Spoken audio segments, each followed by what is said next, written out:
Alrighty then, I got the YouTube side of it muted. So, hey, back. Oh, we third person just popped in. Hello, third person. Um, according to YouTube though. Hello, happy Friday. Sup, bro daddies?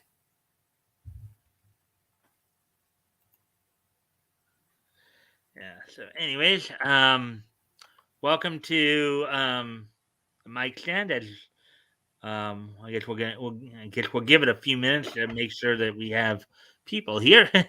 I know Yeah. Batgoat and I are here. We are here. There's Woody. Happy Neptune Day. Hey, Woody, good to see you. Happy Friday. All right, so we do have 3 people here, so I guess I can probably. My co-pilot's here tonight, Mike. So if you see this, you know I've stepped away for a drink. Yeah, well, what you also have to understand, Batgoat, is since I'm going back and forth between screens, you may notice this. I don't always pick up on that right away. Yeah. So, but like when I'm reading when I'm reading the comic in particular, yeah, I don't even see that. It's like I'll ask you something. Huh? I know, but so like I'll mute and I'll walk away, and sometimes I hear you don't see it for a minute or two, but when you do look and you see that the dude is there, then I've stepped away, and you can keep talking, and you know that I'm listening, but I won't be talking back, right? Right. Yeah. So because I'll probably be making another cup of coffee or two.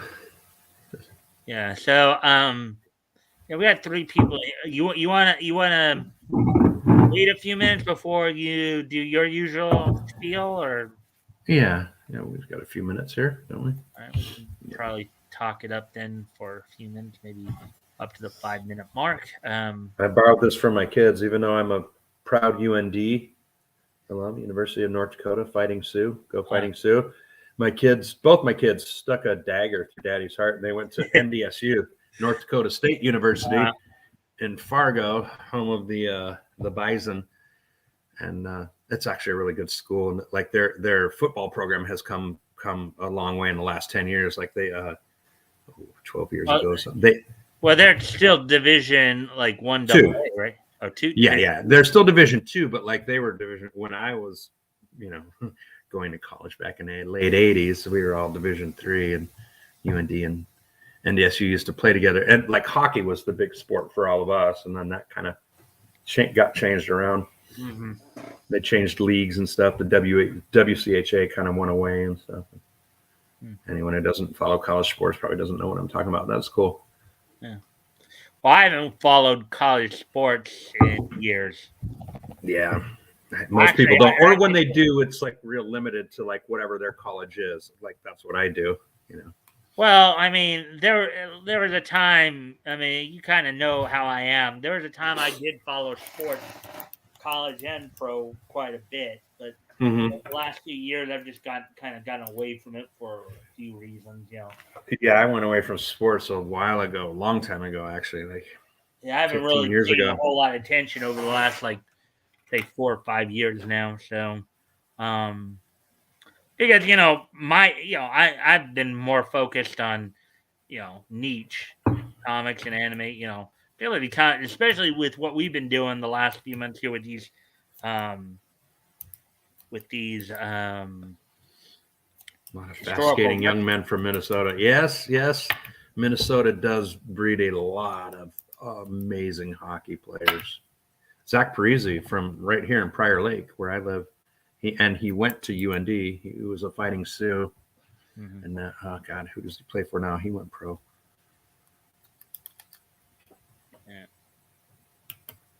Yeah. North Dakota and Wisconsin turn out some real good hockey players too, Woody. Yeah. For a few years, I was married to a woman who, because of radio station that got free tickets to CC hockey games, great fun. She's secretary at a radio station. So he got tickets to Colorado College hockey back when they were WCHA, which that's what I'm talking about. So what he knows, that was fun games. Colorado College and UND. We were in WCHA together. Did we have Denver too? And we had Alaska, which was a weird one. Then we had University of Wisconsin, Badgers. We had the Bulldogs from Minnesota. It was a really tough league in North Dakota, and U of M, Minnesota. Yeah, Woody, I don't know if you had heard, because I have been mentioning this all week here. Not tomorrow, but next Saturday, April 30th, I'll be on Critical Blast promoting the channel. So just giving you a heads up there. Yeah, so now we're coming up on 6 minutes here. Are you saying that's tomorrow night or that's next Saturday? Next Saturday, the 30th. The 30th. Okay. All right. Yeah, next Saturday. All right, Rockstar. Make a note of that on the calendar. Mm-hmm. Yeah, so we're past the 6 minute mark. Okay. You want to do your thing, or do you want to wait a little bit longer? Bemidji State. That's right. Bemidji State was there. Yeah, and Denver University. Yep. Yeah, I've got. I do have Hangman here. If anyone wants to play, I have got a. Let's see. I have an 8-letter word. An 8-letter word relating to Brandon. You know, Brandon's our subject. And here's the hints I'll give you this week. He shook hands with no one. He what? Your hint is he shook hands with no one. Were you watching the news? Not really. Something about Brandon. Maybe Woody knows. That's your clue. He shook hands with no one. So you have an 8-letter word. Yeah, that's right. Air Force was surprisingly a good college hockey team. I believe they still are. All right. Well, I guess we're coming up now. We're about 7.5 minutes into this, so why don't we go ahead and get started here? All right. So this week, guys, we're going to be looking back. We're going to be continuing our coverage of December 1938. We're going to be looking at Feature Funnies, Volume 1, Number 17 from Quality Comics, which means we're going to see our old friend as Batgoat. What do you like to call him? Captain Napkin Face. Yeah, or better known as The Clock. That's my boy. And also, of course, in that, we're going to also be looking at, of course, Espionage with Black X. And then, time permitting, of course, we'll catch up with our other friends in the. So. Very cool. Very cool. Dixie Dugan. Yep. So. Frank, there's a gas leak in the kitchen. That's bungle right there. So Feature Funnies. Number 17, 10 cents. There's the clock. Yeah, starring Joe Palooka, the Bungle family. Joe Palooka, da da da da da da da da. Jane Arden, da da da da da da. Ned Brandt, da da da da da. And the clock. What would Woody do? Also starring Mickey Finn, Lollapalooza, Espionage, Toddy, Archie O'Toole, Dixie Dugan, and The Gallant Knight. So let's get going. I probably do better without trying to sing it. Just a hearty limerick is probably. Sure, that's good. Well, it's good when you announce them. Yeah, you don't have to sing it, but announce them like that, like it's the Cavalcade of Stars. Woo-hoo. Right. Because that's how they present it here. That's how that cover gets presented. Yeah, absolutely. Hey, look, there's your blank card. I love it, and it's got a little color to it, right? It's kind of like red-black color. Yeah. $1. Look at that pew-pew. Yeah, $1. Blank cartridge pistol.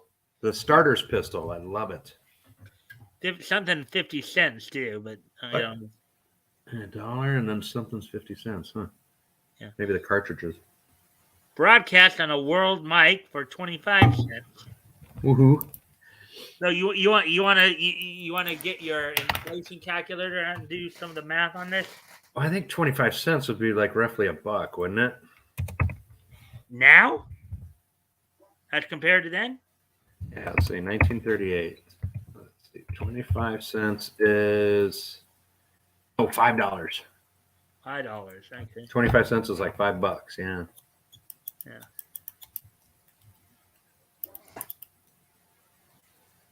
Live chameleon.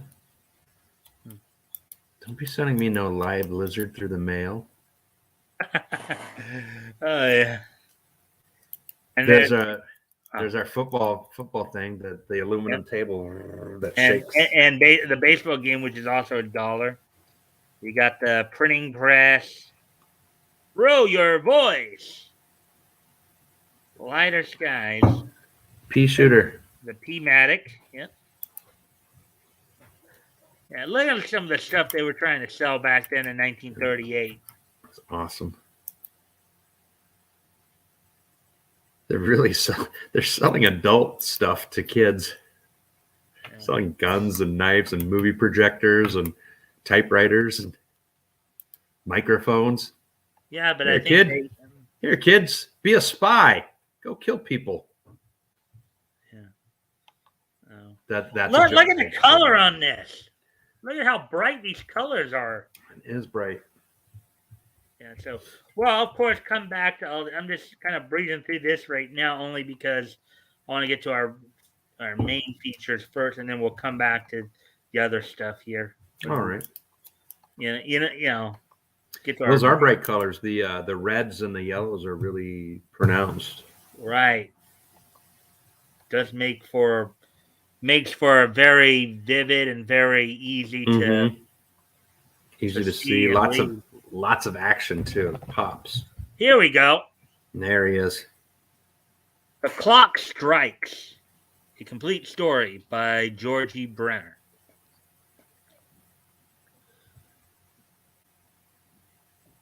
Nick, there ain't a thing to eat in the place, and I'm broke. Me too, Slug. And I don't know of any job we can pull to get any dough. Wait a minute. So they're thinking. It sounds like they're thinking of going and robbing something just so they can get something to eat. Bad guys are starving. Well, Grant, and I know you've said before that at this point they were already starting to come out of the Depression, but you can still see probably in some sections, some parts of the country, probably still would. Oh yeah. I heard that Doc Loden got a lot of radium to experiment with. Get the gun out. You mean the guy to get it? No. Hold him up and take it. That's what I mean. That stuff's north a fortune. And if we give him a good scare, he won't squeal to the cops. Let's go.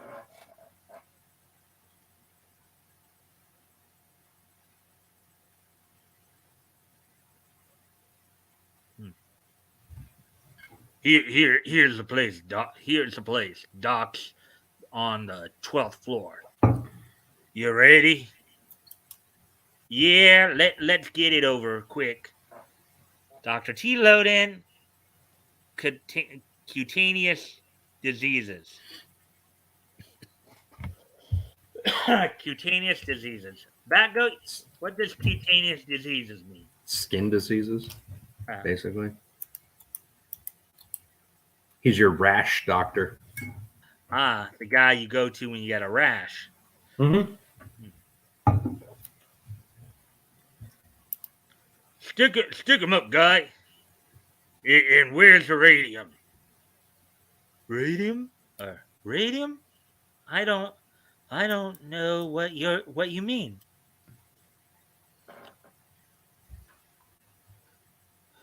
Let's see. Don't be dumb. The stuff you got in in today. Where is it?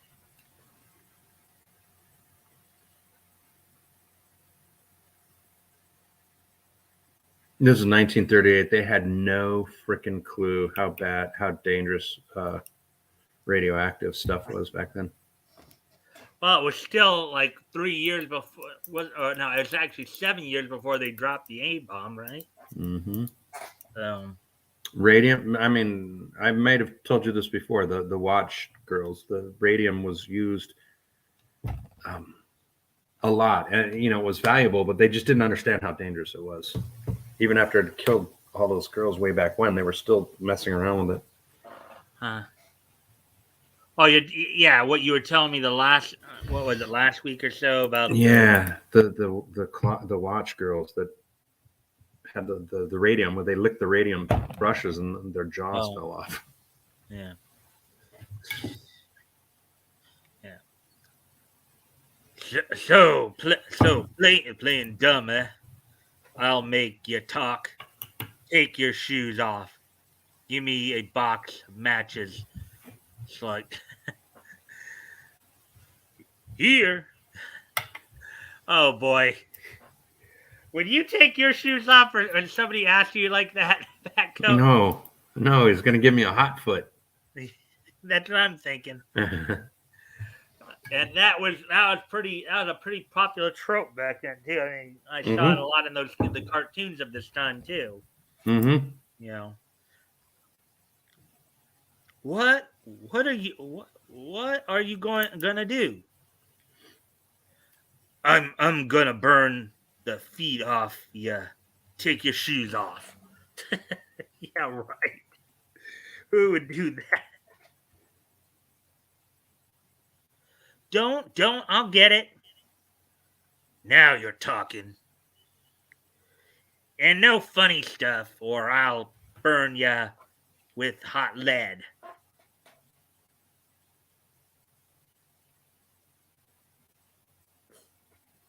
Here it is. Nick, look out! Look outside the window. And outside the window, a painter witnesses the holdup. Look at that. Of course, that was more common back then too. The window washers, painters on the Mm-hmm. sides of the building. Yeah. I haven't seen any myself, but then again, I'm not in any. I don't go to any big cities either. So, um, grabbing a scalpel from the doctor's desk, Nick rushes to the window. I'll fix him. He won't do no talking. And from the 12th floor, the body of the painter hurtles downward, his safety belt slashed. Look at it. Look at that fall he's taking. Mm-hmm. And again, to marvel at this particular comic is in bright and color. This is all pretty bright and colorful, right? Yeah. This is a pretty well preserved copy right here, Yeah, it is. It is nice. and you'll get the same same thing if you call in the police. Remember that. Come on, Slug. The next morning, Brian O'Brien, alias the Clock, reads about the case.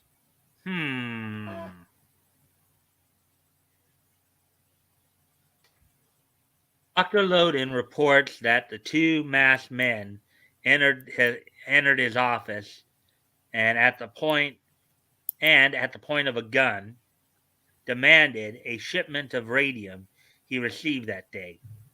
When they were about to leave, one of the thieves noticed John Post, painter, outside the window. Taking a scalpel from the desk, the thief dashed to the window and cut the post's safety belt. Dr. Loden was unable to give a clear description of the two men. I think I'll pay Dr. Loden a little visit.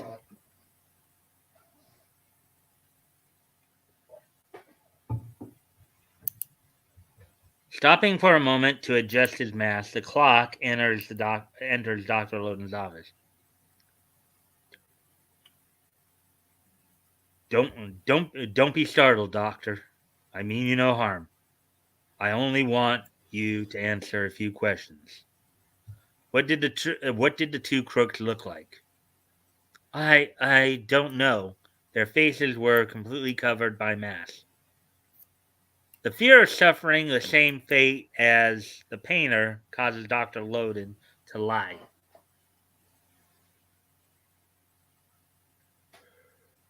Ah, are you left-handed, Doctor? Or has there been any left-handed people in your office the last few days? No, and I don't think so. Why do you ask? This box of this box of matches that they were left behind by a left-handed person. See the matches have been taken from the left side.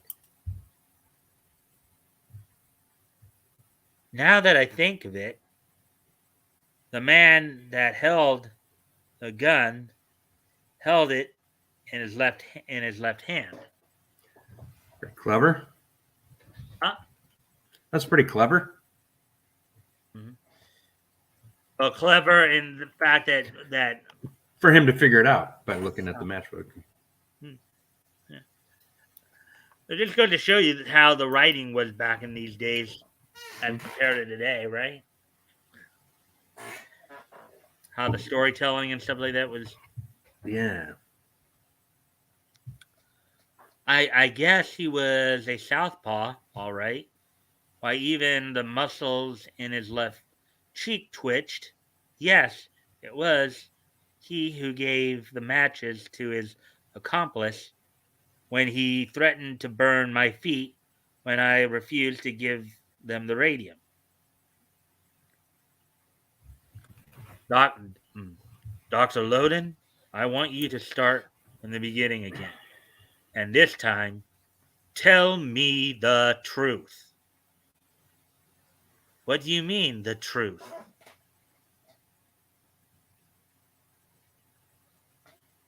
You contradicted yourself. You tell me their faces were masked, and then you say the muscles of his left cheek twitched. Dr. Loden, I'm the clock. The clock? Nah, it's like a mic drop. Huh? It's like a mic drop. Yeah. It's like, oh, you told me this, but then you said you saw the muscles on his left cheek. Boom. I'm the clock, biatch. That's like what he did right there. You think that him talking about the matches may have been a way to open the doctor up a bit? Yeah. That seemed like more like a ploy to maybe get him to kind of come out and get the truth out of them. Mm-hmm. To a very coy manner there. Yeah, no, the clock's good. He got him. Yeah.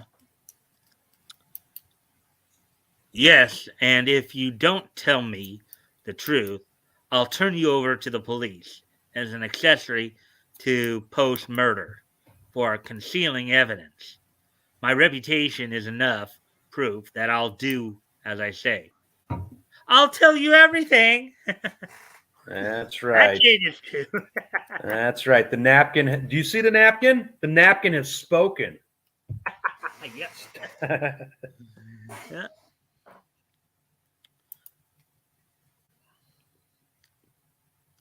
They weren't masked. The two of them were about the same height and thin. One was referred to as Nick. He had a scar across his right cheek. Nick? Or Nick? Yes. And the other was called Bug. Yes, how did you know? I know them both well, very well, but not as friends. Dr. Loden, you were keeping justice from being carried out by lying to save your own hide. You know what would have happened, what would happen to you should that be made known to the police.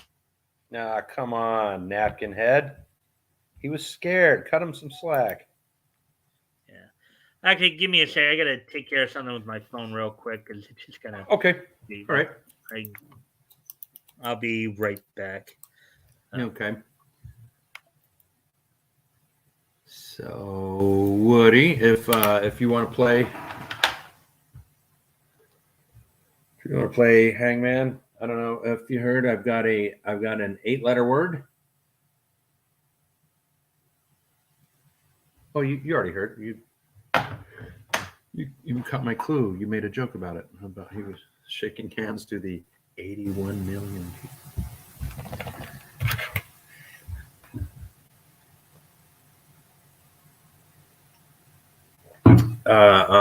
Let's see if we're not going to take guesses in the meantime.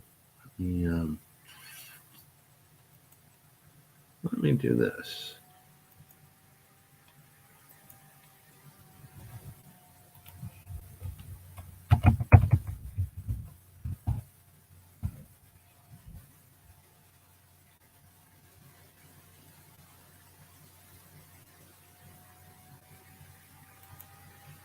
Hey, Kraus Comics. Good to see you. Happy Friday.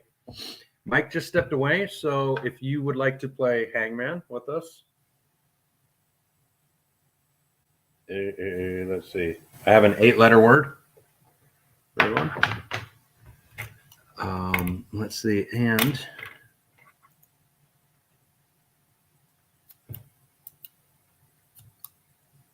okay. Anyone ready for some dad jokes? Should I dad joke it up? I'm not seeing anything from chat, so too bad. Here we go. How many DIY buffs does it take to change a light bulb? 1. But it takes 2 weeks and 4 trips to the hardware store. That's pretty good.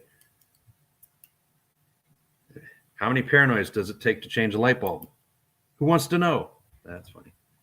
I read these before.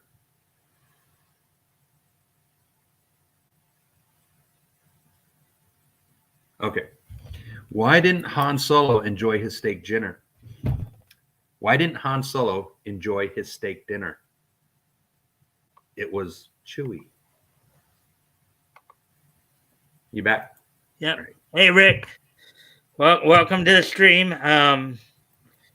If you can, of course, if you haven't already, well, it looks like you did. So, thank you for the likes and the shares.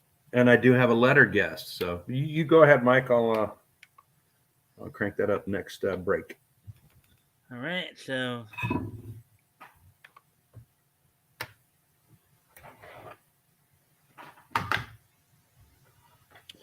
All right, so let me continue here. I'm not on stream.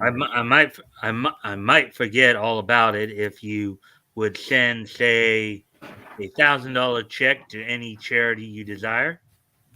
I'll do it, Mr. Clock. You know that now look at this Batgoat. Now here's somebody. Granted, he may act a little on the bad side a bit, kind of extorting people. But look what his goal is.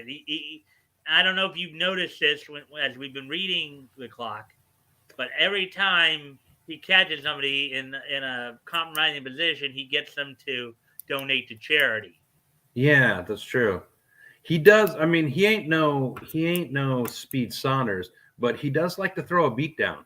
He's no stranger to fisticuffs. I do like the clock for that. Don't you mean Slam Bradley? That's Slam Bradley. That's Speed Saunders. Yeah, Slam Bradley. I mean, he ain't no Slam Bradley, but the clock will throw a beat down if he needs to. Yeah. All right. So anyway, continue on here, and the clock is off in the direction of the two killers' hideout.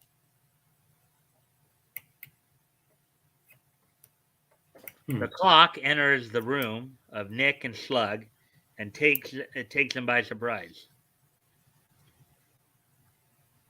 The clock. Adam Slug, he ain't got no gun. And look at that. He just knocked him right in the face. He came right Boom. at him. Just like I said. He's like, hey, Toys, good to see you. Happy Friday. Hey, Toys.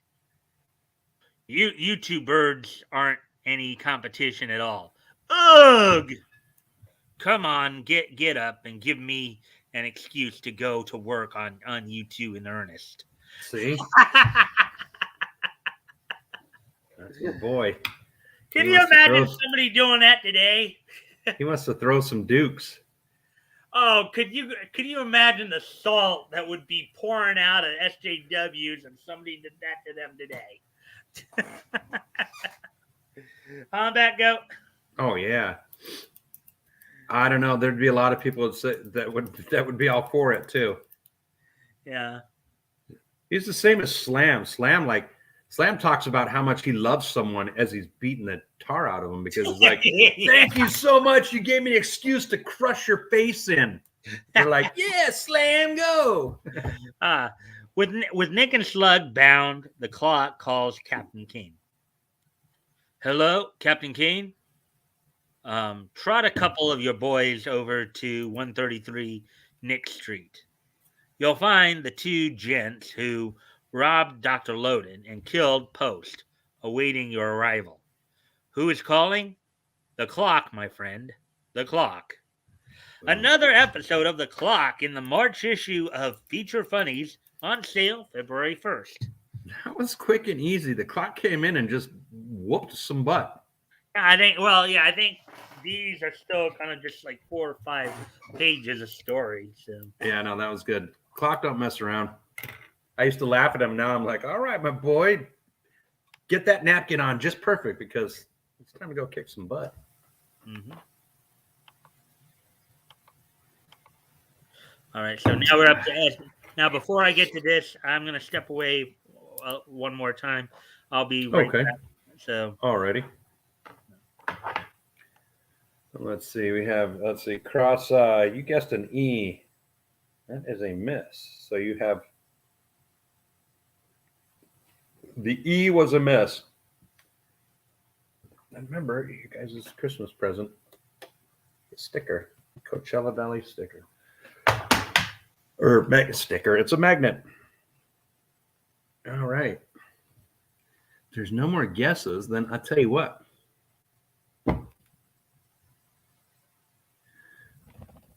Why do you never see elephants hiding in a tree? Because they're so good at it. Did you hear about the racing snail who got rid of his shell? He thought it would make him faster, but it just made him sluggish.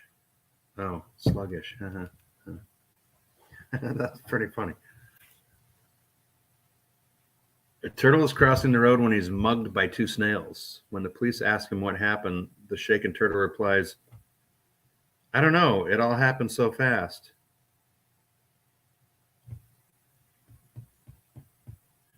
Did you hear about the guy who froze to death at the drive-in?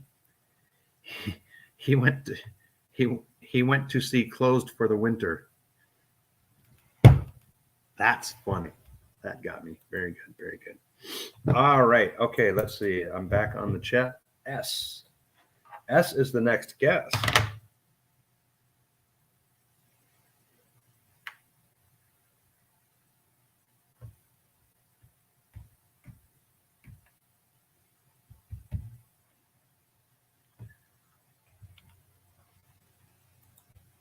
I'll type it in chat.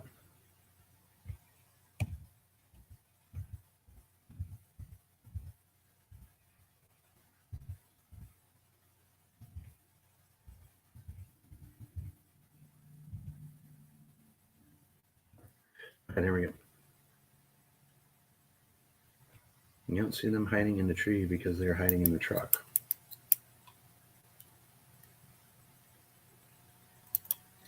What truck? I don't get that. We all know about Murphy's Law. Anything that can go wrong will go wrong. But have you heard of Cole's Law? It's thinly sliced cabbage. Cole's Law. Coleslaw. When does a joke become a dad joke? When it becomes apparent.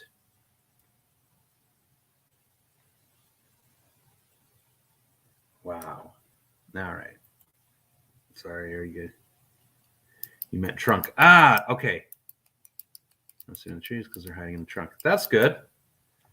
You added a dad joke to the dad joke. I like it. Okay, T is the next guess on our word here.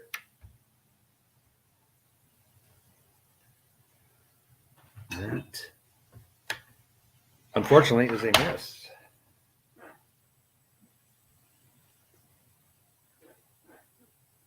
So these are the bad letters. What is it? E and T. E and T are your bad letters. You ready for a knock knock joke? Knock knock. Who's there? No bell. No bell who? No bell, so I knock knocked. Get it? You back? Yeah, just Okay. had to do something, and then something else came up, so that's why it took a little longer. Cool. No, I was reading dad jokes, and we're playing Hangman, so we're good. All right. So now we're on to our other main feature, Espionage by Will Irwin. Now, Will Irwin was, of course, a pseudonym used by Will Eisner. Will Eisner. Of the Eisner Award. Okay, so here we go with this one. An old sedate mansion in a suburb of New York is the home of the prominent Dr. Steeble.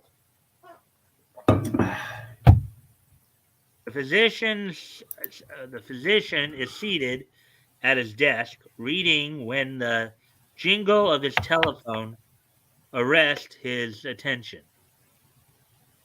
So Batgoat, what do you think in this particular way they saying it here? What do you think the word arrest here means? Arrest as in it stops him from doing anything else and it grabs his attention. It pulls him away from anything else. Hello? Yes. Maneuvers, huh? Excellent. I'll want all the information I can get. I'll pay well for it. Albert, I'm going to the control room to get the transmitter ready. There will be a visitor. He'll give the usual password. Very good, sir. So, Batgoat, what do you think this guy is? Is he a physician or is he something else, maybe? He's like a mad scientist. He's an evil dude. He's planning something. Well, maybe. And I know what the password is. Oh, well, we'll wait and see. What do you think the password is? I'll write it down. We'll see if I'm right. All right. So let's see.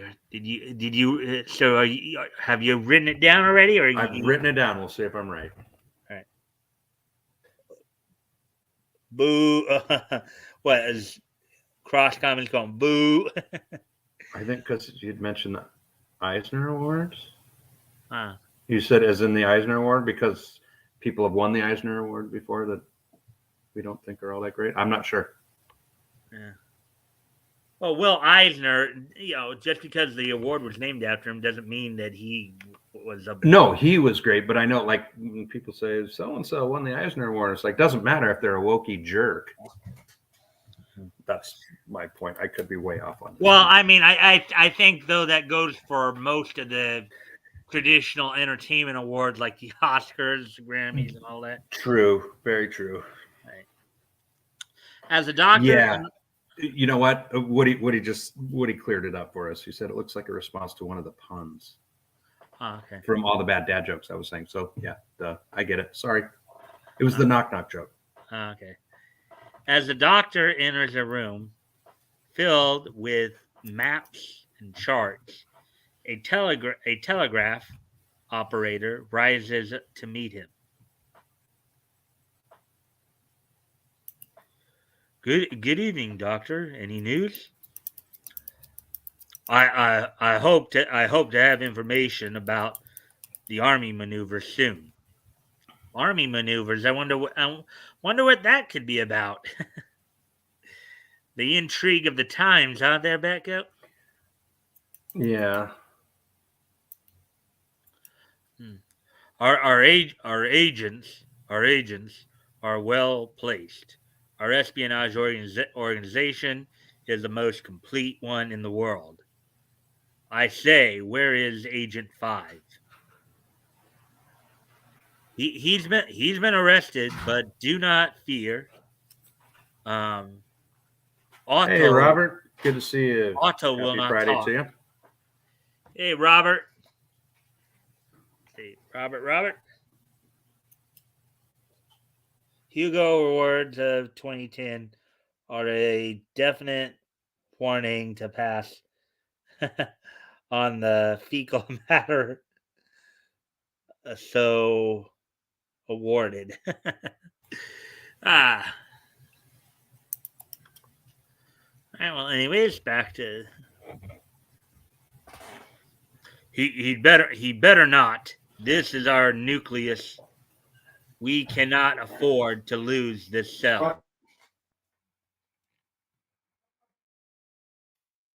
Hmm. Did you say? Oh, he muted. Okay.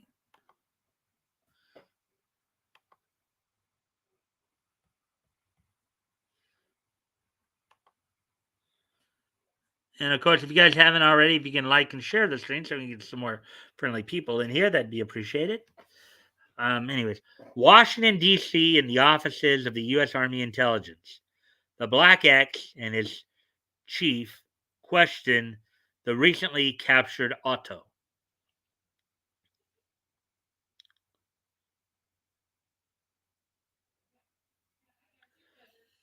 Hmm. What does this torn card I found on you mean? Who is Dr. Stiebel? I will not tell a thing. I dare not. What you do to me is mild compared to what will happen if I betray them. What what what do you make of this torn card, X? It it's obvious. It's obvious.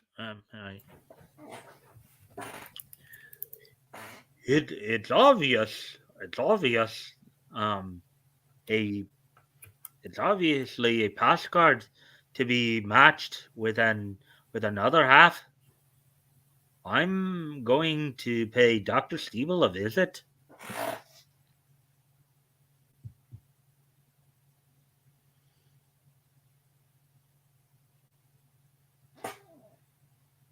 It is my hunch that Stevel is a clearinghouse for all spy information in America.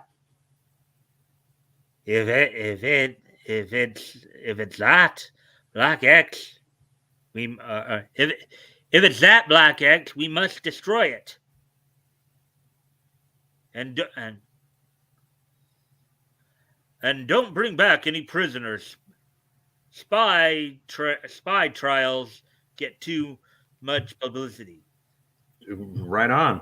Totally legal on the up and up. We can't deal with paperwork and publicity. Just kill them. Oh, all right. Yes, sir. Right, Chief. It's easy, man. You got to respect the simplicity of the time. Yeah. Well, I've seen in some commentaries that this is one of the things about many of these quality comic hero types that they didn't. Apparently, a lot of these writers didn't, I guess, think too kindly on certain aspects of the Constitution. Yeah, that's what it seems like. At home, the Black X prepares for an expedition to Dr. Stiebel's home. Bring the car out, Bateau. We're going visiting. A few minutes later, the Black X's car speeds to New York. It's a sharp looking ride. When we arrive, Batu, keep the car nearby. I have a notion this case isn't going to be easy. And let's see. And finally pulls up in front of Steeble Mansion gate.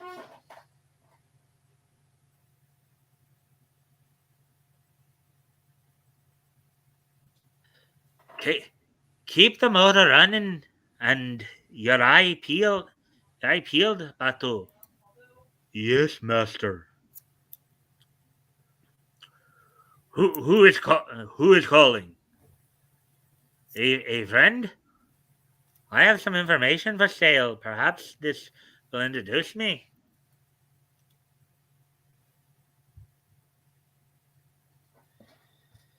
The butler produces the other half of the torn card. They match perfectly. Let's see. Upstairs to the left. Upstairs to the left. Dr. Steeble There's my is guess. study. What was that? Oh, here's your guess. That was. Oh, I need to. It says poop. That's what I Oh, figured poop. the secret word was, poop. I was That's way off. It was Steeble. Okay. Yeah. Steeble. Steeble, yeah. I thought poop was a pretty good guess. Yeah.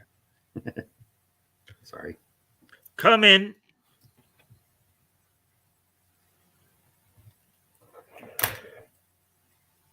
I'm going to go grab a soda, so I'm putting on my autopilot. All right. Dr. Steeble, I presume. Yes. You have the information on the maneuvers of the army? If I have, what use can you make of it? Foreign powers pay well for information. You may inform your foreign friends that your unit is going out of business. Oh boy. Steeble draws his automatic. So you are an American agent. Well, your work is at an end, my snooping friend. First, you will write a letter to Washington.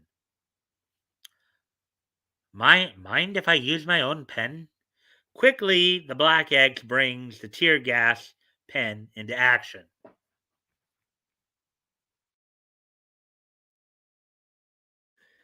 But Steeble, momentarily stunned, Black X smashes a chair against the transmitter,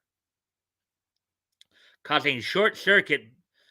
It burst into flame as Steeble struggles with um with Black X.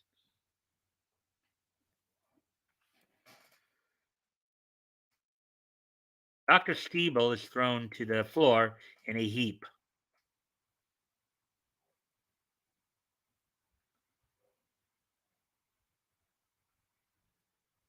Ah, swords. Well, at least I'll have a weapon. And now to get out of this place.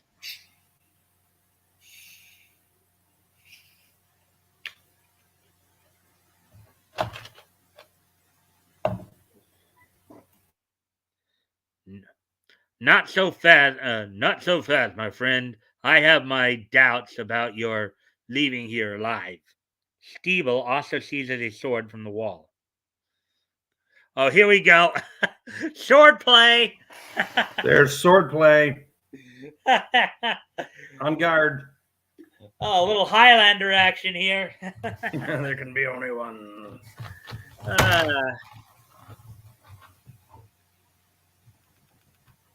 Whew. That was a close one.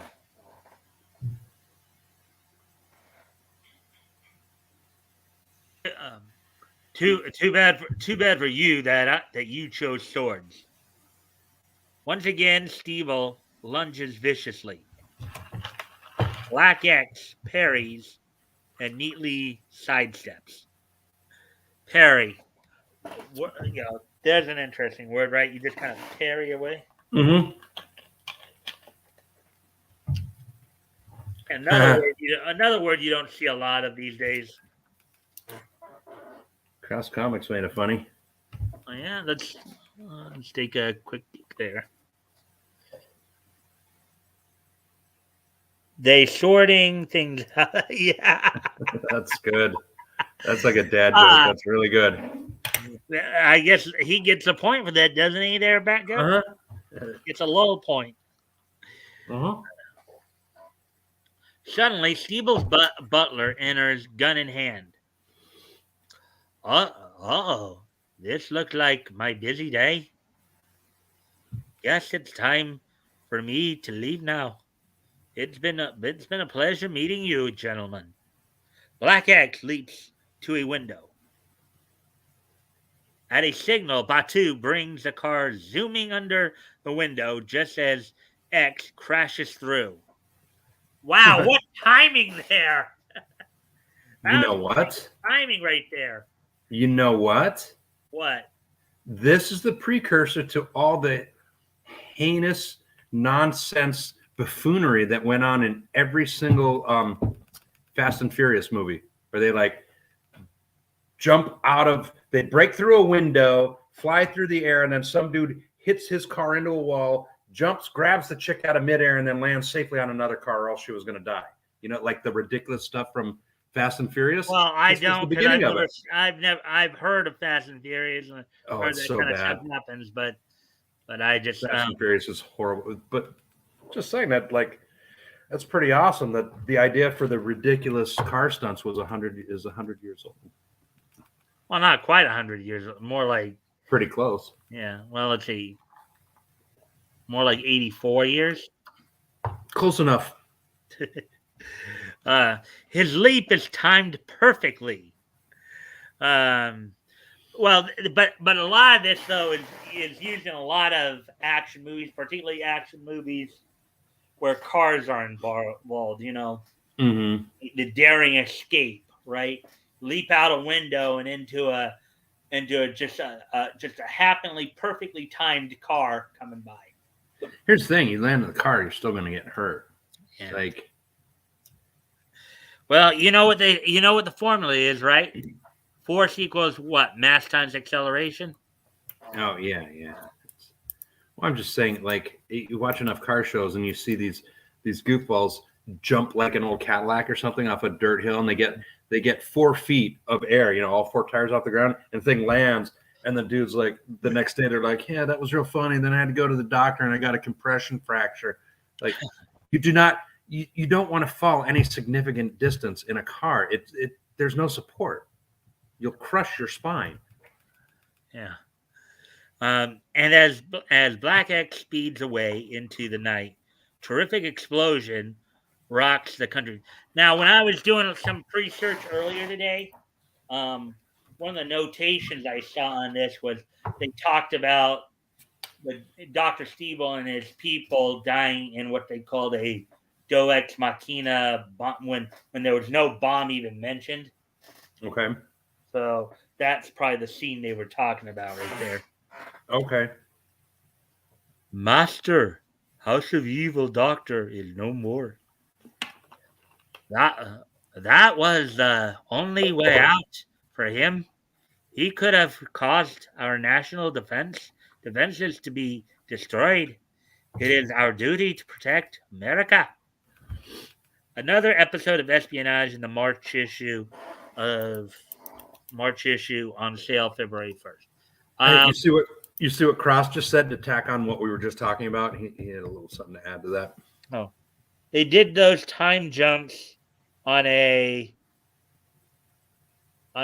to horse as well. Oh yeah, that's true. We've done that too before. Totally, 100%. You nailed it. It's way before the cars. They were jumping out of the buildings onto the horse and flying off. Yeah. I just closed that out for a moment because I found that sometimes when I get that signal icon that. Oh, does it help? Yeah, it helps. So you're not chopping or anything. So yeah. I'm going to step away for a moment because I think things are getting dim enough. I think the glare is going to be gone. I can put my shirts back in the drawer. So, All right. I'll be a sec. Why don't you entertain the folks with Hangman or Lol or whatever? All right, be right back.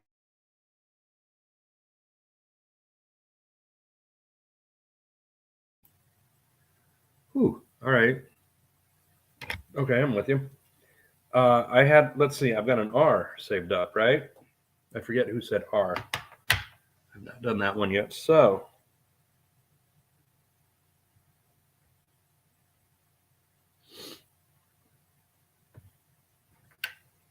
R, unfortunately, is another miss. So we have R, E, and T.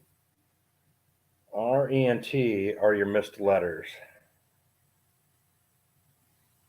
8 letters, and we have S at number 5 there. Woody, we just, oh, let's see. And S is already right here, Woody. That's the one you got. A is the next yes. You guys are bringing these quick, so I don't have time for the knock knock jokes. All right, I see how you're playing. A. Oh, good thing these are magnetized. I'm all goofed up on like caffeine right now. This is bad. So we've got A, R, E, and T are your misses. You have one S. All right.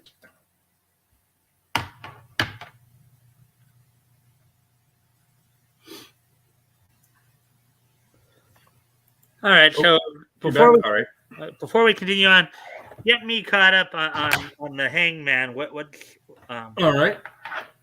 We are. Let's see. Put myself back on StreamYard. So these are the missed letters: A, R, E, and T. Okay. Here's the word. And then 8 letters. is S the only letter Correct. that's in there? So, okay, Yeah. Rick just put in an O there. Oh, all right.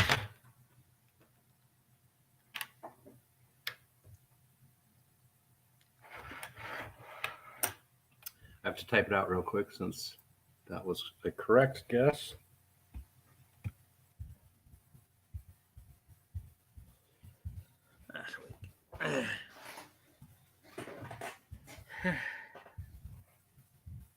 So O is a correct guess.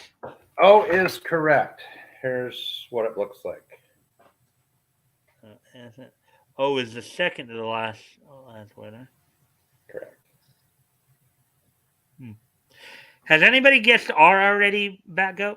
Yes, A, R, E, and T. Okay. Are the bad letters. All right. All right. Well, anyways, let's get back. Okay. Now we're done with the two main ones. Let's just go ahead and just see what else might catch our attention here. See what else? We got through some of the more off the record by Ed Reed. Vikings, when I used to be a season ticket holder.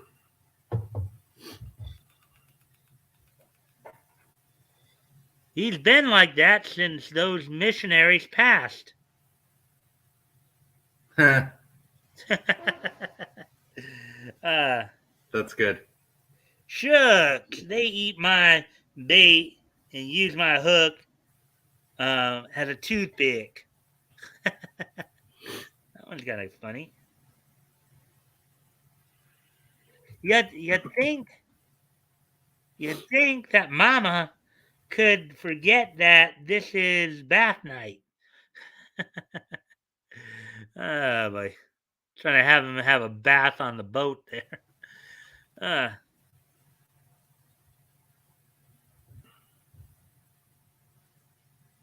We're doomed.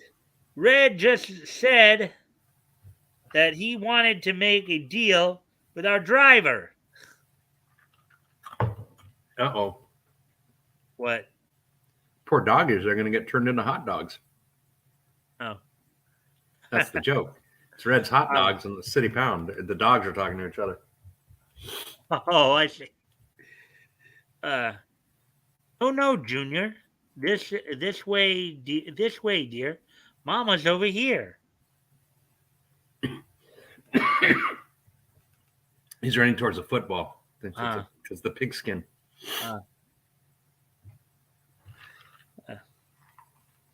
Oh, he's a baby pig. Okay. Yeah. Window breaking. Judge, I caught him throwing a bomb through it. All right. So Cross asks, is there a clue towards the word? Yes, there is. Once again, the word it's in relation to Brandon. Everyone should be able to figure out what that means, Brandon. And the clue on this one is he shook hands with no one. It's an 8-letter word. Offside by Joe Metzer. Come on and swim, George, and stop all that silly fishing. Look at that. He can't help it. It's not fishing. He's getting pinched.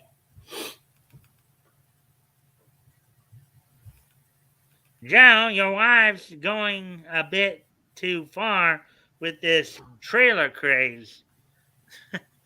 I guess she'd want to be pulled in a trailer via sledding. Yeah. Okay.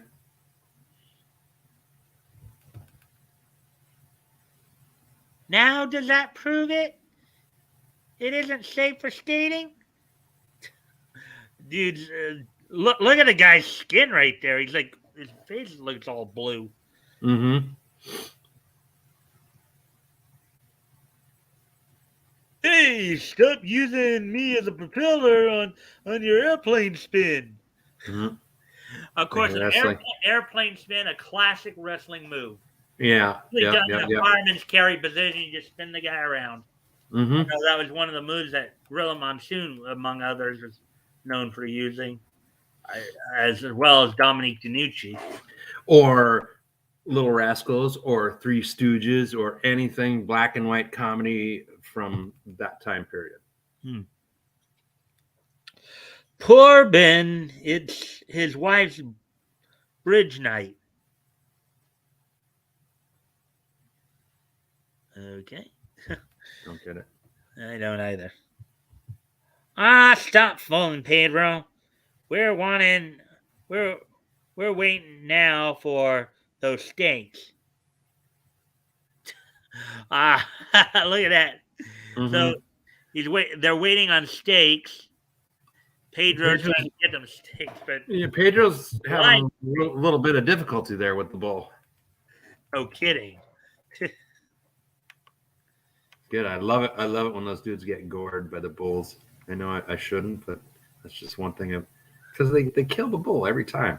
It's such a stupid sport. Well, here's a story we've been following as well. Big Top by Ed Whelan.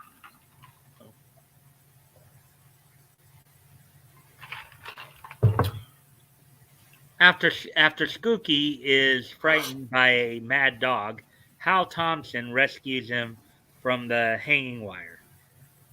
But in the meantime, the show goes on.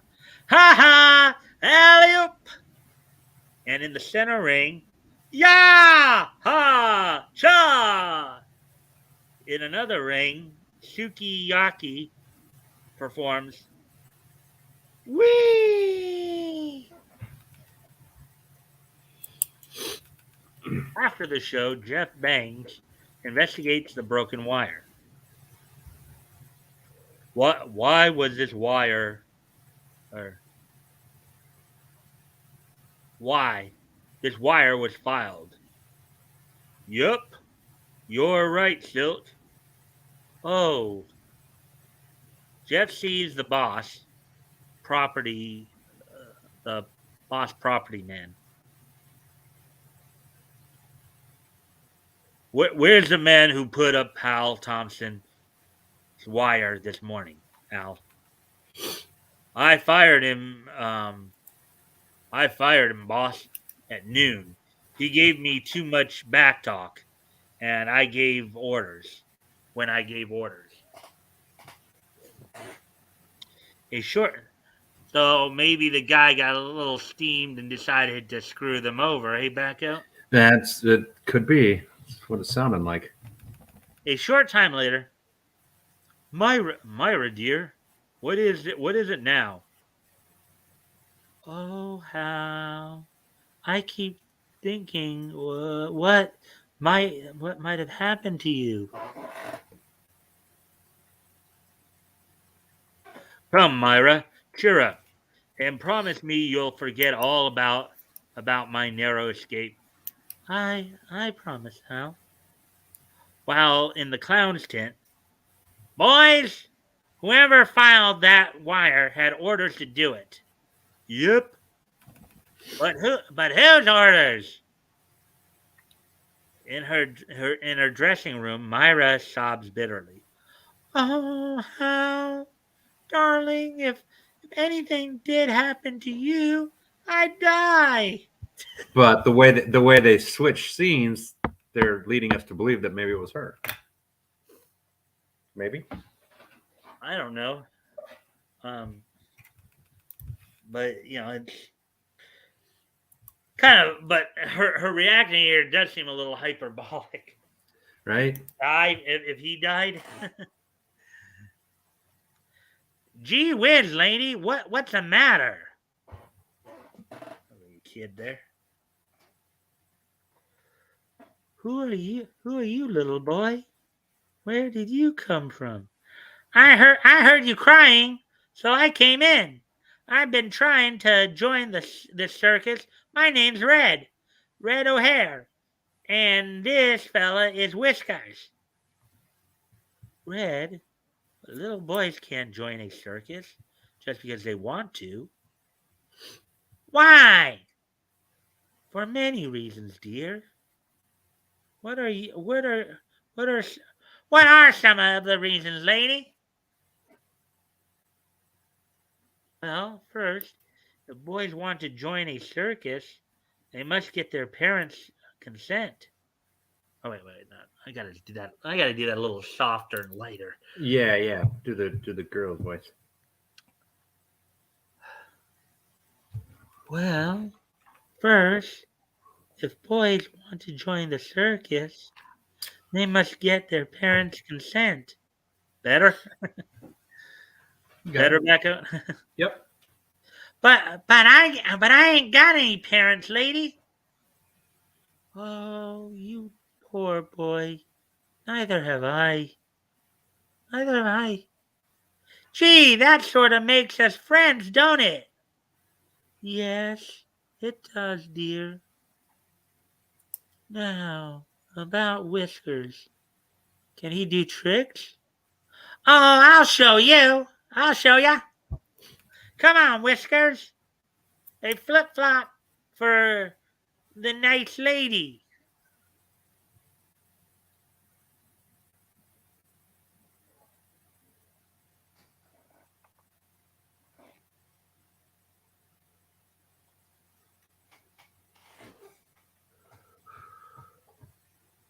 Why, Red, he's wonderful. He's wonderful. I'll say, and he understands everything you say to him. You sweet pooch. Now you two go out and look around while I dress. He's gonna look around. He's gonna look around the corner and see you getting naked, lady. Woohoo! He doesn't strike me as being old enough to be into that yet. All right. Gee, if we can only join the circus, gosh, Whiskers.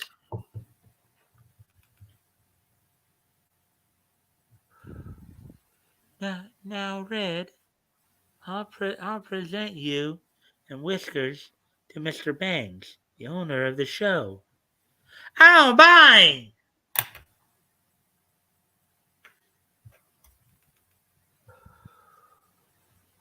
Uncle Jeff, this is Red O'Hare and his clever dog Whiskers. Suppose he wants to join the show, eh? Well, we've got to get a dog to we've got to get a dog to take poor old Spot's place. Let's see what he can do, Sonny. Red puts Whiskers through a series of stunts. Attaboy! How's that for one leg?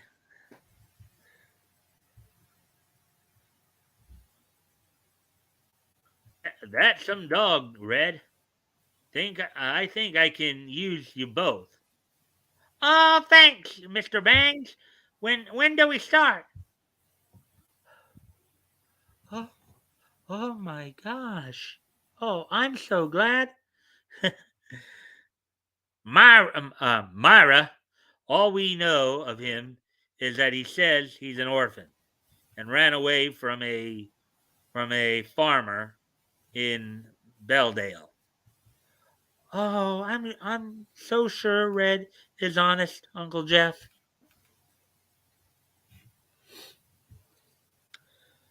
Red meets Hal Thompson. Gee whiz, I never thought I'd shake hands with you, Mr. Thompson. We'll shake, partner. Next, Red is turned over to Dad Sterling to train as a clown.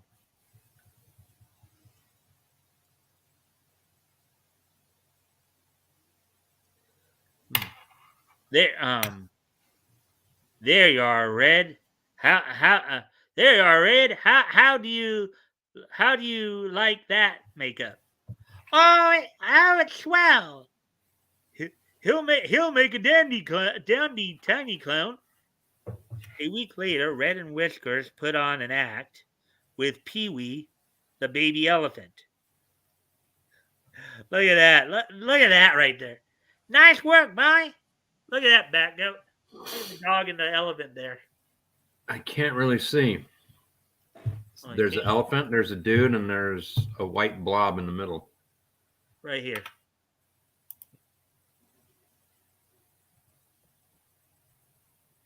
Yeah, I can't really make it out. Oh, here, let me. Let's see. I guess that's not much better. No. All right.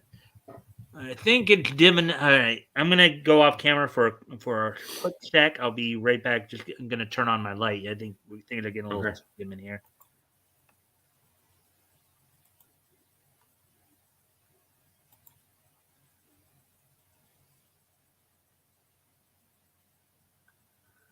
What's the least spoken language in the world?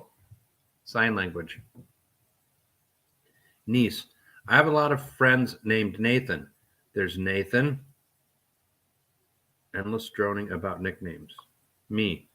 When they are together, do you call them the United Nathans? I don't get that one. Boo. I got booed again. I do like. All right. Well, anyways, I'm back now. So let's get back to this. The big finish. The little clown makes a hit with all the performers. Such a cute little dog. And he I'm sorry. Didn't realize that was a lady at first. Okay. Such a cute little dog. And he's smart too, lady. I didn't realize that was a lady at first, so go back and do that again. But Silk Fowler dislikes Red. That little runt being here won't help me any. Maybe I can get rid of him. Oh, I think that's the evil guy. That's probably the guy who may have ordered somebody to cut the rope. Yeah.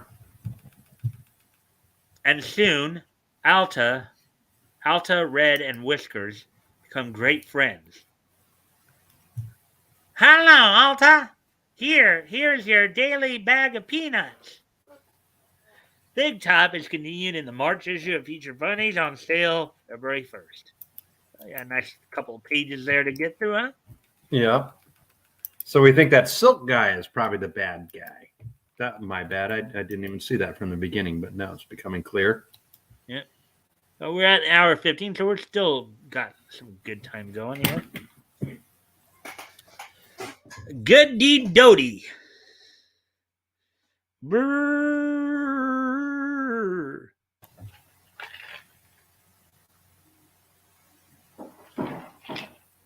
Like that, she's putting a blanket on. Can you see that, Batgoat? It looks like it's cold.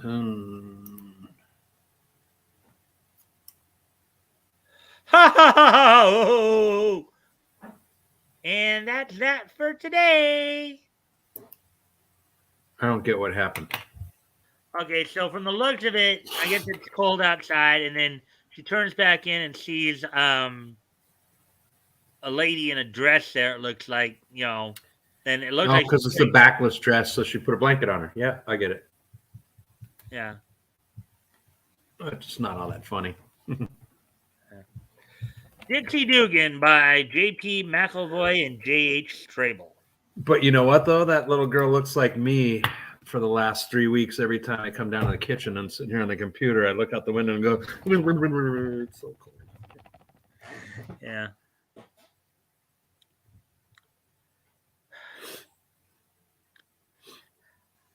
I haven't read it. Oh, wait.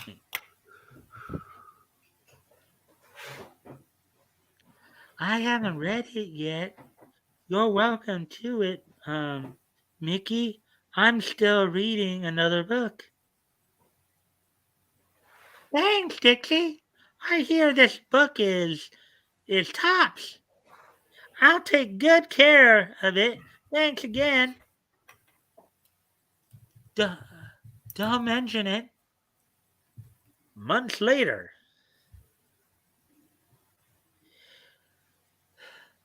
It's taken Mickey an awful long time to read that book.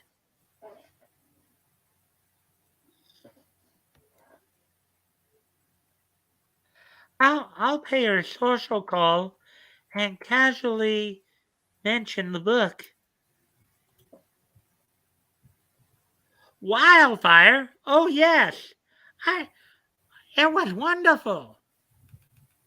Yes. But I loaned it to Fritzy. Hope you don't mind. She simply insisted on taking it. That's all right. I'll call on Fritzy. I think I know where this is going. Do you have an idea where this might be going? Yeah.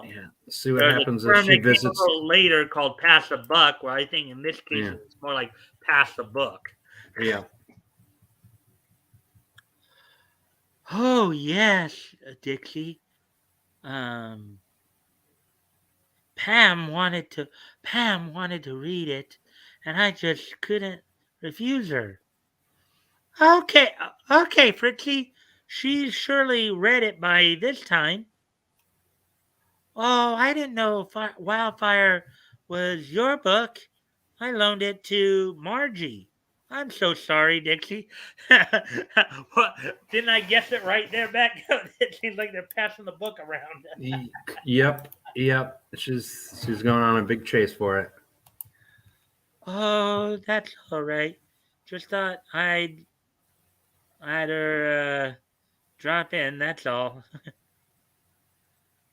I give up. My feet won't stand any more punishment. And you see the little kind of throbbing image right here. Right there. Oh yeah, her feet. Her dogs are barking, as they say. Yep.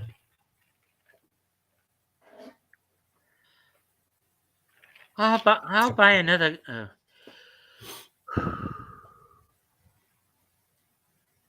I'll I'll buy another copy. Why man, Ma. or why ma? Where'd you get that copy of Wildlife? I bought I borrowed it from Margie. Margie's mother. Why? My book. Yeah. She went out and bought a copy. She said, "Forget it," and then she goes home, and there it is. That's good. Woody, yeah, the United Nathans. I was reading those. Had nothing to do with the comics. I was reading the dad jokes off of MSN. Or Yeah. All right, another strange as it seems bit here. Like for some of those, because I think those are like since a lot of those are reprints, they're more episodic. So that's why I'm only reading. Like Big Top was one story, but Dixie Dugan was in like multiple stories. Because they're episodic. There, sure. Each panel represents a week, basically. Mm-hmm. So, Strange as It Seems by John Hicks. Raphael, immortal Italian artist, painted more than 100 pictures of the Virgin Mary. Okay. The 12-hour hourglass was owned by Charlemagne, Holy Roman Emperor. I wonder if it was that big, like taller than him. It's pretty cool. Well, I guess to have that much sand run through, it would have had to be, I guess. Yeah. That's pretty slick. Peter Bellund carried a 101-pound sack of sand 8 miles in 2 hours and 5 minutes. 5 minutes, San Diego. I guess it's supposed to say to San Diego. No, it was like he was in San Diego. Oh. It just at the time that was a big deal. And then 30 years later, about 600 men a year would run down those same beaches in San Diego doing the same exact thing. They're called SEALs. Running on the beach is not easy. I've done it before, especially with the military thing. It is really hard, and that's all the SEALs do. They're amazing. Yeah. Well, I mean, and I know walking on the beach can be a little bit difficult too, just because but running is pretty hard too, because especially when you're down on the like where the water is breaking, and so your feet going about a couple inches every time. So it's like running in snow or mud. It's really difficult. Let's see. The funeral of a Buddhist archbishop of Burma lasts over a year, ending with the body's cremation on top of a huge stucco elephant. Wow. You see what Woody said, his last comment there? Oh, I shall take a look. Dixie Dugan looks like what we men like to call high maintenance. I think you're right, Woody. Well, I don't. Well, okay, Dixie. Well, Batgoat, if you remember the last time we read Dixie Dugan, she and her friend ended up in that storefront window in bed with all the guys staring at her. That's right. She does get into some crazy predicaments. Mm-hmm. Yeah. Which makes her entertaining to read.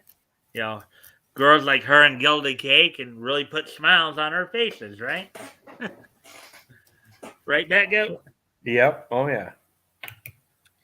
Surely your sergeant wouldn't make you run on the most difficult part of the beach, would he? Yes, he would. Especially if you're Cam Pendleton. Yeah. Well, I mean, there's a reason they're called drill sergeants, right? Yeah. We did some running on the beach. That wasn't easy. When I was in doc school, my field med school, when I became the combat corpsman to go with the Marines, yeah, We were running around on the beach. Let's see. Sailors' bell-bottomed trousers are so designed to make them easily easily rolled for deck scrubbing. Bullshit. 100% false. Uh, I still have my old Navy man. Like I have beat my BMR books. That's 100% not true. It's so you can slip it over your boondock. You can slip them off over your boondockers quickly when you're in the water to take them off, tie them up, and then make a flotation with them. Boondockers are strictly for saving your life when you go overboard. You don't roll up your pant legs in the Navy. Jesus. How would they write that? Well, that was 1938. That's probably what they thought in 1938.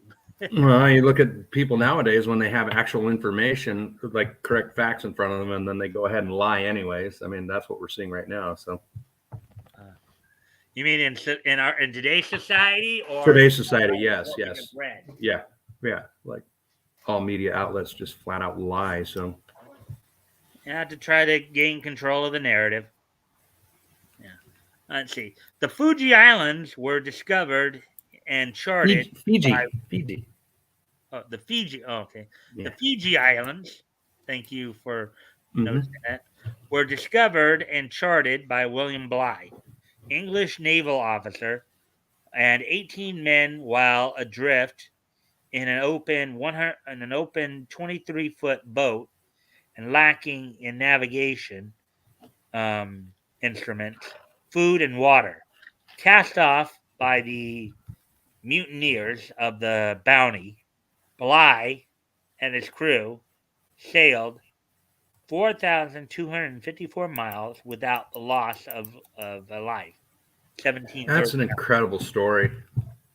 When they kicked him off the Bounty, and did they? That wasn't Kon-Tiki. But he kept a journal when they were in the lifeboat. Man. Julius Cochard, French strongman, carried 220 pounds, 112 miles in less than a week. Wow. Oh, here we go. Here's another one. So first off, let's see Nippy, and then we'll see Nicky Finn here. Link Leonard. Let's see. Nippy, he's often wrong.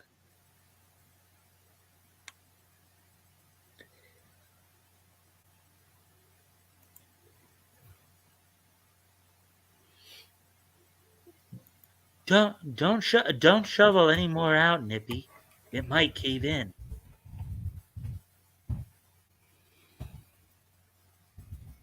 Juan, I know how to build a snow house, and it did cave in. Look at that. Oops. Yeah.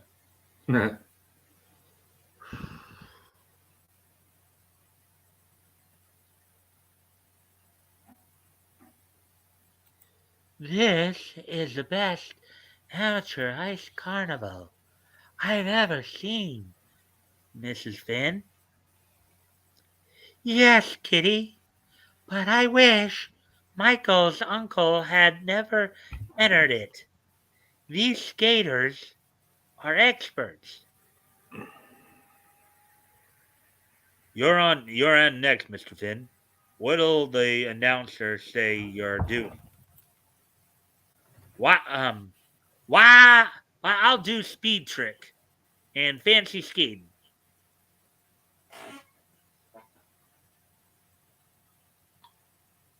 Careful, Uncle Phil. That ice is just like glass. Don't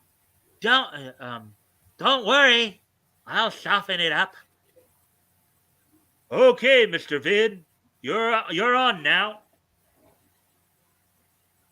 There he goes. Whoopsie. Oh, look at that. He's not doing real well there, is he? Michael! Wow. Wow. Ha ha ha ha ho, ho, ho.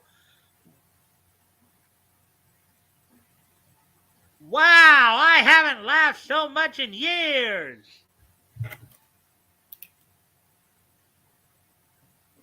Gee, Uncle Phil, I see what the trouble was. You had the left shoe on the right foot. You mean I won that? Uh, you mean I won that? Yes, Mr. Finn. For the most entertaining performance, you were the hit of the show. Ah. And Phil, we didn't think you could skate at all. If I wanted to, I could have walked off with every prize they had. Yeah, right. Yeah.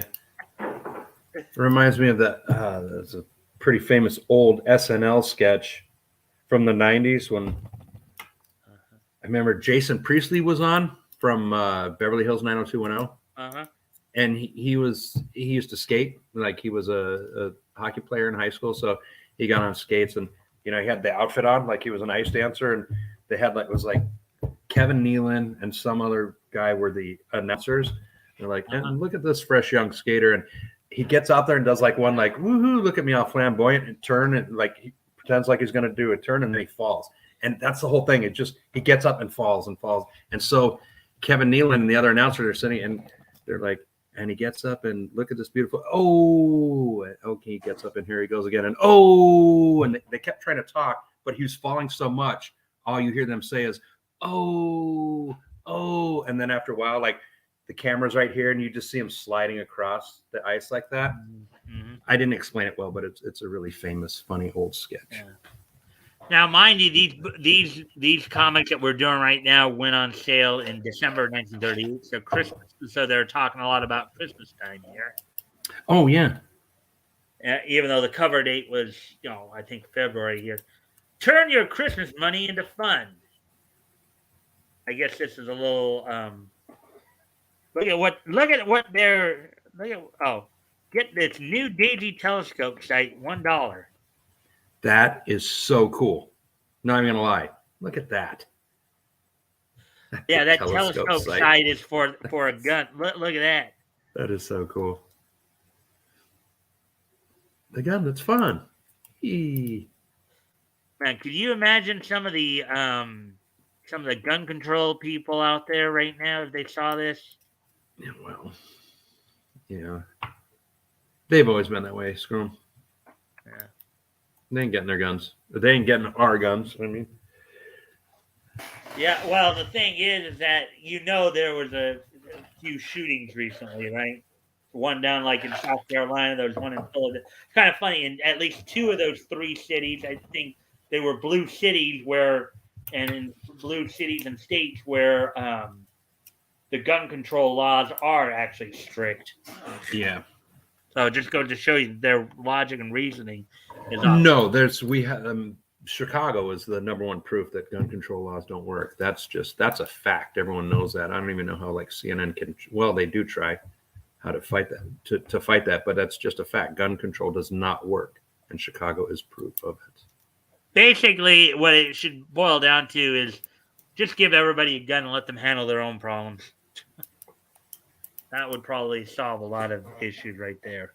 If they've just enough people are responsible and legal gun owners like myself, and so many millions of people that just make the laws for legal gun owners a bit easier, a bit less oppressive, a bit less communist, and everything will be fine.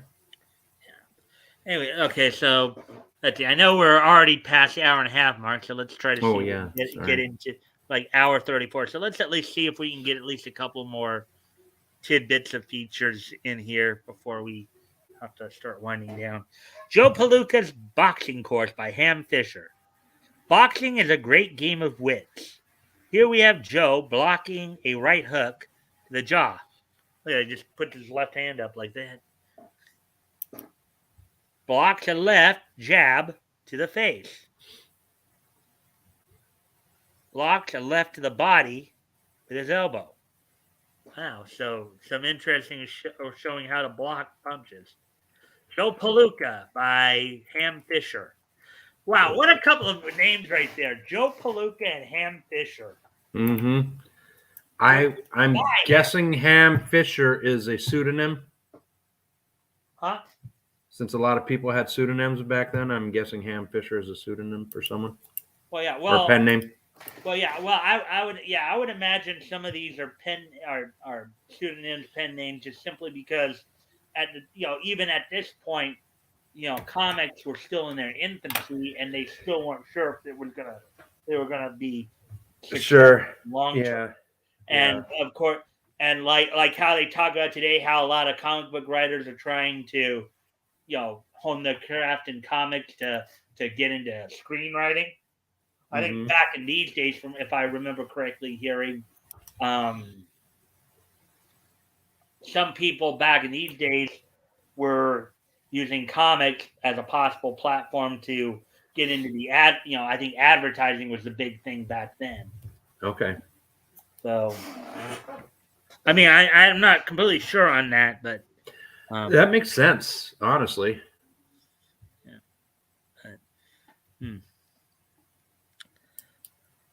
Hi Bye Show is sending a French friend of his here. To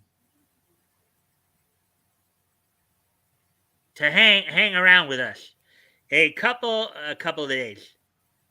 The guy wants material for a feature story. He says this bird's from Paris, and he's got a terrific accent. Is that so? Bam, bam, bam, bam.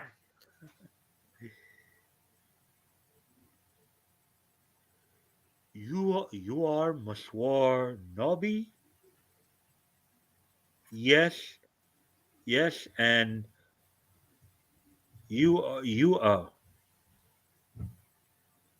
are Monsieur Nobby? Yes, and Monsieur Polacco? That's right, pal. Joe, this Monsieur Booley Base Hype's friend. How do you do?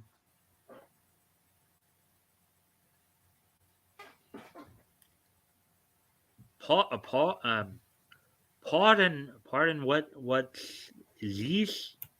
You say, monsieur? I ask about the question.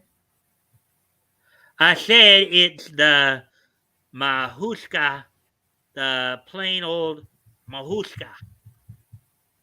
Nobby's right. Will you explain that again once Nobby? I says the toots comes out in the third heat. He takes a gander and pow, right in the kisser.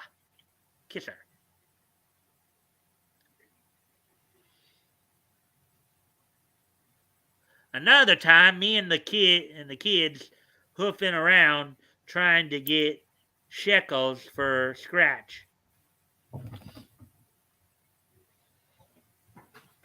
We certainly was flat.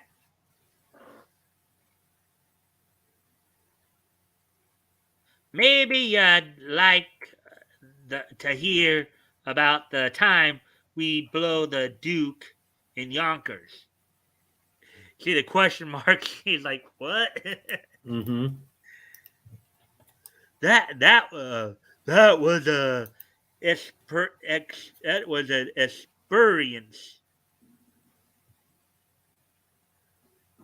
This pug's got swell gams, and gams is important in this racket. Please, What's so funny, Batgoat? What he said something that was pretty good. Please explain. Please explain. I have not compare, or I have not comprehend. Gee, he's hard to understand. Understand. So I lay a grand to yard and a half, knowing the fix is in. Pardon? You mean yard and a half of cloth? Yes? No? No, you've got it. You've got it wrong. Well, I hope you got a hot yarn, Bullabash. Toodaloo, and pip pip. So long, so long, Neil. And he's hauling question. Boy, Mm-hmm. oh boy, what a job trying to make that Frenchman understand English. I'll say.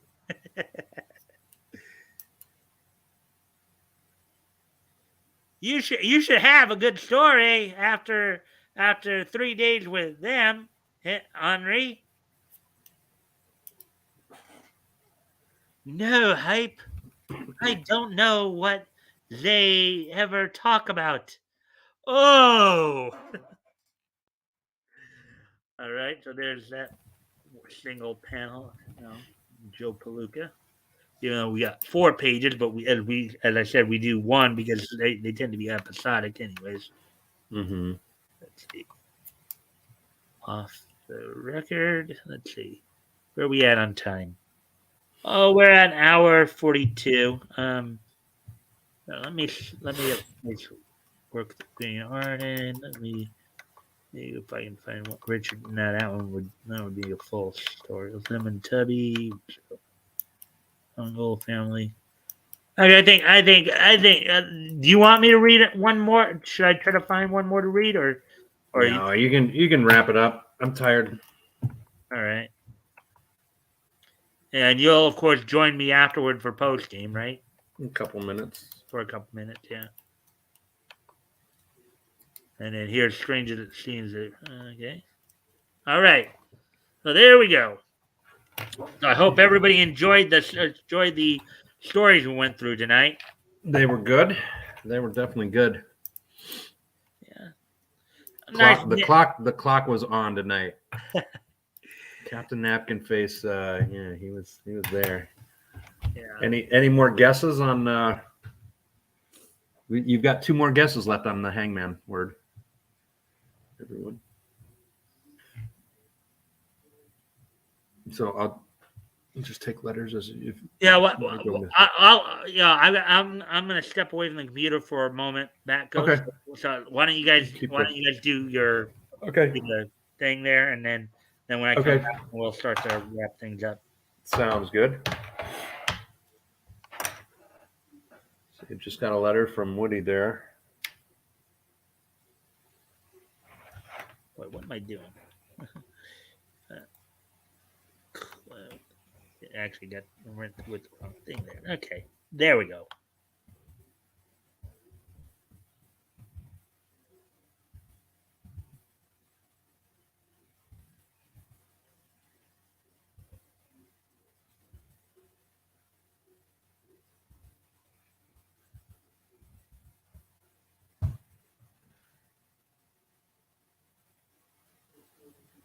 Let's see. Do you see that?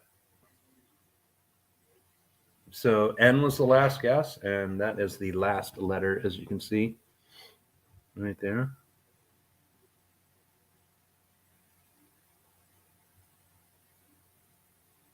And I.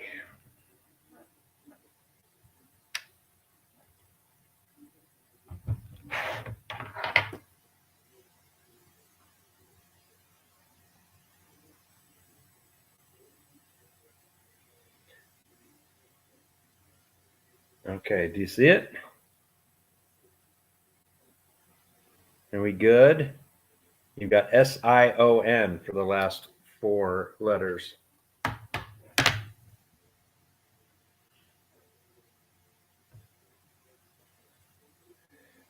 Toy stopped in earlier. He said hi real quick. He made a joke, so he got a point. But I'm going to call the Lowell's Trophy. I'm going to call the Lowells this week. 2 weeks in a row now. We've got Woody.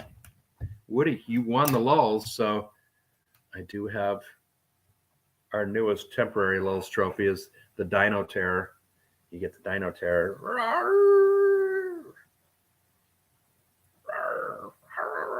Pterodactyl. Dino Terror. All right. Woody won the Lulls again 2 weeks in a row. Congrats. Any more letters? No more letters? A was already guessed. We have A, R, E, and T are the bad letters. You have S-I-O-N are the last 4 letters. What do you call a hippie's wife? Mississippi. I did like that one. Okay, so where are we at with all this now?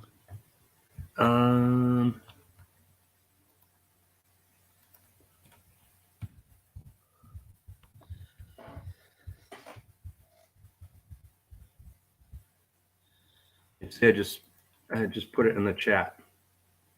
Yeah. Well, I see. I see it. You have S-O-N in there, and then S-I-O-N. Let's see. Woody guessed a U.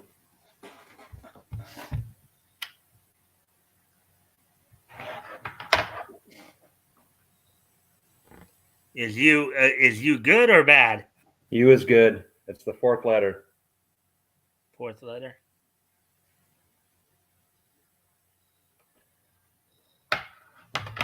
Yeah, we'll probably get to it in a moment. Woody. Mike wants to solve this now. Well, I'm just trying to figure. So it's 8-letter word. It's 5 through 8. So I just put it in chat. I just put it in chat again. It'll pop up in a second here.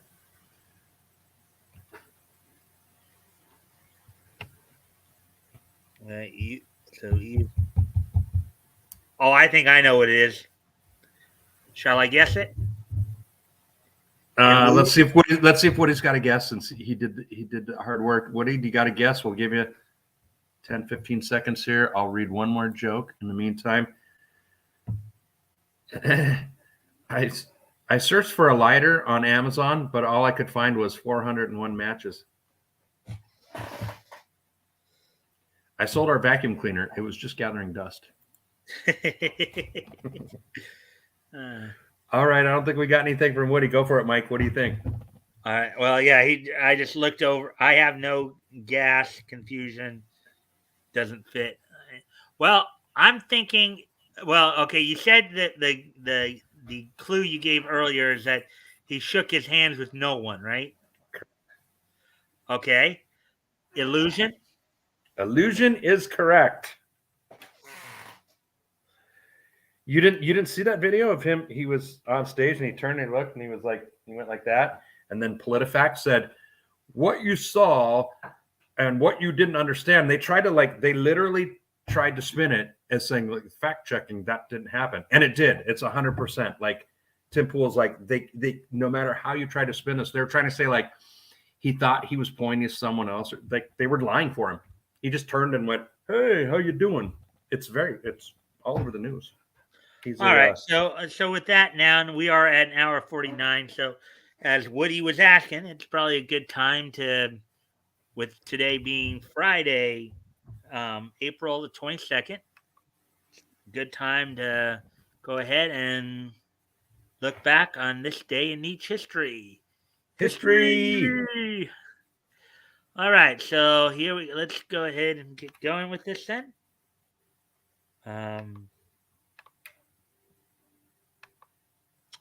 All right, so the first thing we're going to look at, so first stop we're going to go is we're going back to, all right, what did I just do? Okay. Oops, okay.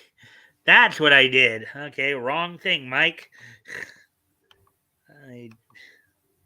Batgoat, can you hear? You still hear me? Yeah. I'm putting away my letters, so I just see. Oh, I saw all like right. I just did a goof there. yeah, I saw like a million windows and windows happen there. That looked kind of cool. All right. Anyway, so now, so today being Friday, April 22nd, here we go. So going back 24 years ago today, on this date back in 1998, the 125th issue of Betty and Veronica from Archie Comics went on sale on this date for $1.75 with 32 pages.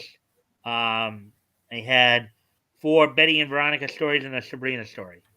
So on this date, back in 1998, 24 years ago today, the 125th issue of Betty and Veronica went on sale on this date. Um, so there we go with that one. Moving on to the next piece in each history. As we now head to the year 2007. As on this date in 2007, Shikara held its Rey de Voladores event at the new Alhambra Arena in Philadelphia. Shikara was kind of a lucha libre style American wrestling promotion. I know probably most of the names might be one or two names here you might recognize, but the main event saw Team Fist, Ranakuma, and Icarus retain the Shikara Campeonatos de Pareja. I guess that's their version of tag team championship. There, over Cheech and Cloudy, 2-1 in a Rey de Voladoras final match. Chris Hero defeated Claudio Castagnoli with Mike Quackenbush as a special guest referee. Now, for those who may not know, Claudio Castagnoli, there, he's Cesario from the WWE fame. That's the guy who most of you would know as Cesario. Chuck Taylor, who's currently in AEW, defeated Lince Dorado in a Rhea de Voladores final match. Let's see if there's anything else.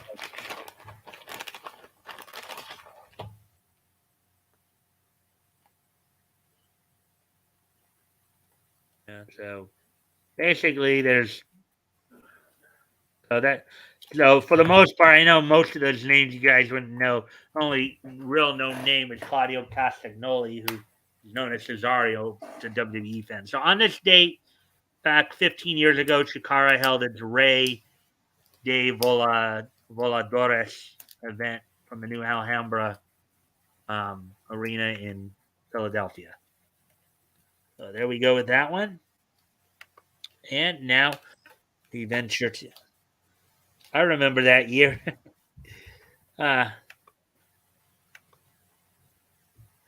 Now moving on to so our next stop is 2012, which was 10 years ago. A couple of passings. Paul Gringle, American comic artist, animator, and illustrator, known for his work in the advertising film Champion Sparkplugs, passed away on this date passed on this date at the age of 89 back in 2012.